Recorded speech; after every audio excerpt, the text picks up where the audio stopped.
There's that Kevin Bacon thing, about 6 degrees of separation. We've all heard that, right? Well, that's actually not true. There was a book written called The Tipping Point by Malcolm Gladwell. This computer guru took every name of every Hollywood actor that ever existed, 250,000 people, and compared it to every movie ever made and said, let's find out just how connected people really are. It turns out Kevin Bacon was 2.8 degrees separated from everyone in Hollywood. Less than 3. In fact, everyone on there was separated by less than 3 degrees. You don't need 6 degrees to get to people. Just 3 degrees is fine. That's everybody.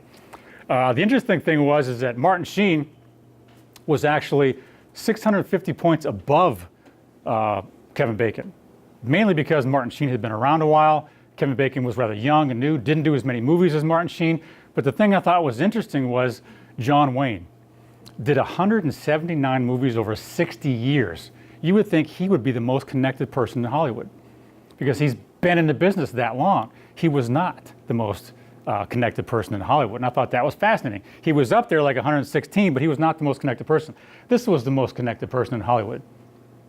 Rod Steiger. You ever hear of him? Some people have, right? This is him in his role as Al Capone. So why is he the most connected person in Hollywood? This is very interesting why he is. John Wayne did more movies than he did. It wasn't around as long as he was, but why was he more popular? Because he was in lots of, well, let's put it this way. John Wayne did niche movies. He was a Western. Pretty much everything he did was a Western. He was in the Western niche. He was in that circle. He was in the networking group and just stayed in that networking group and went from one networking group to another. It was all Western networking groups, okay? But he went out and did musicals, he did theater, he did B movies, he did everything. He was in one circle after another, after another, after another. And that's what made him so good. So getting out of your circle, I think, is the most important thing you can do. Let's identify the circles we all have. I went to college, I went to high school. I have a circle of high school friends. I have a circle of college friends. If you bowl, you have a circle of bowling friends. The gym I go to is a huge circle of people. It's a very social type gym.